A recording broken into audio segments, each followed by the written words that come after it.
Halo guys, kali ini gue mau cerita pengalaman gue sebagai pelaku UMKM di era transisi Presiden SBY ke Presiden Jokowi. Yuk kita bahas.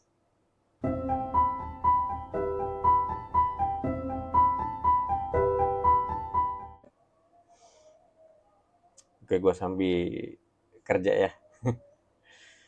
Oke, jadi gue itu mulai usaha konveksi di tahun 2012.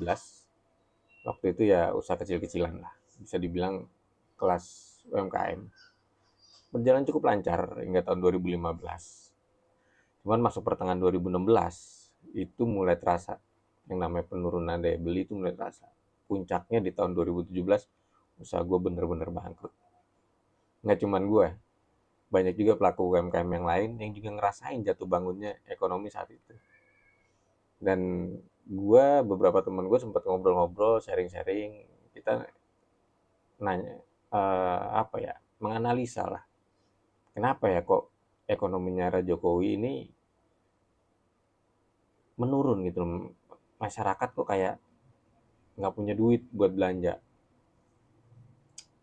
Ternyata setelah ngulik-ngulik saat itu gue dapet info bahwa inflasi di tahun 2015 dan 2016 itu cuma sekitar 3%. Sementara di eranya SBY 2012 sampai 2014, yaitu era gue awal bangun usaha ya, usaha bukan bangun usaha gue meledak di 2012 itu inflasinya adalah sekitar 8%. Artinya ada 50% uang beredar ditarik dari masyarakat. Dan itu bikin daya beli masyarakat turun. Drastis banget pokoknya. Walaupun kayak gitu kita tuh masih ragu. Bukannya harusnya inflasi rendah tuh bagus ya gitu.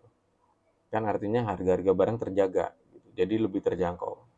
Tapi kok kenyataannya masyarakat kayak daya belinya turun. Gitu. Belanjanya nggak sejor-joran dulu. Gitu. Nah terus ada juga analisa lain. Waktu itu ya adalah beberapa pakar-pakar ekonomi yang bilang bahwa bukan daya beli masyarakat yang turun, tapi memang pola belanja generasi milenial yang saat itu, kalau sekarang Gen Z, saat itu milenial, itu lebih suka belanja pengalaman dibandingkan belanja barang. Maksudnya gimana? Mereka tuh lebih suka jalan-jalan daripada beli barang. Sehingga ya memang orang-orang yang jualan barang itu menurun lah ininya, omsetnya gitu kan. Karena pembelinya juga berkurang. Nah, cuman sekarang nih, semua jadi jelas nih buat gue. Setelah Indonesia punya Menteri Keuangan yang baru, Pak Burbaya. Gayanya emang nyantai, tapi penjelasannya meyakinkan. Kenapa daya beli masyarakat rendah? Dan itu terjadi sampai sekarang ya. 2025 ini daya beli masyarakat tuh makin hancur sih menurut gue. Jadi emang serba susah lah kalau yang orang usaha UKM dan UMKM itu susah lah. Nah, beliau tuh cerita bahwa ekonomi kita tuh itu memang sedang dicekik. Pemerintah punya dana hampir 500 triliun, tapi dana itu cuma ngendon doang di Bank Indonesia. Nah, dan hal ini menurut gua kayaknya berlangsung dari eranya Jokowi sejak awal. Bukan sejak awal, mungkin sejak Ibu Sri Mulyani jadi Menteri Keuangan. Karena periode pertama tuh Menteri Keuangannya seingat gua bukan Bu Sri Mulyani, kemudian di reshuffle ya. Mungkin ya kayaknya ya pertengahan 2016 itu. Makanya pertengahan 2016 itu emang mulai turun tuh daya beli masyarakat. Cuman ada penjelasan dari Pak Purbaya juga yang pada waktu COVID 2021 pemerintah tuh ngelontorin dana ke masyarakat. Dan itu ditunjukin tuh grafiknya.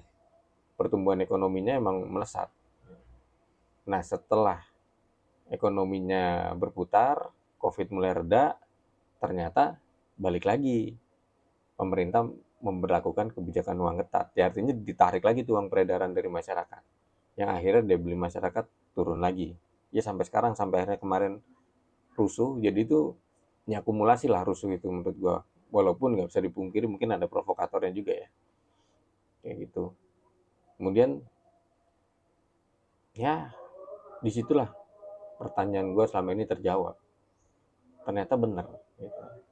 Jadi kesimpulan gue emang inflasi itu, rendahnya inflasi bukan selalu tanda ekonomi itu lagi membaik.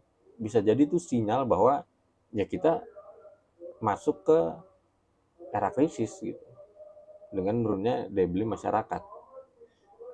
Karena memang inflasi itu harusnya memang dijaga di angka ideal lah. Gue nggak tahu idealnya di Indonesia nih angka inflasi berapa. Cuman kalau berkaca ke eranya Presiden SBY, ya harusnya idealnya mungkin sekitar 8% lah, dijaga di angka itu.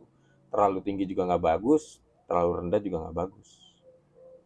Artinya kita juga yang mau usaha, kalian-kalian yang mau buka usaha, itu ternyata perlu banget mengerti, memantau apa nih kebijakan pemerintah saat ini.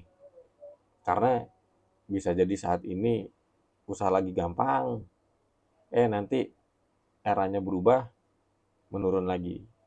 Ya, sudah harus siap-siap. Pada saat gampang, uang itu benar-benar dikelola dengan baik, sehingga pada saat masa sulit kita bisa bertahan. Ini dia, segitu dulu lah cerita dari gua. Semoga bermanfaat dan bisa jadi bahan refleksi kita bersama. Sampai jumpa di konten berikutnya. See you.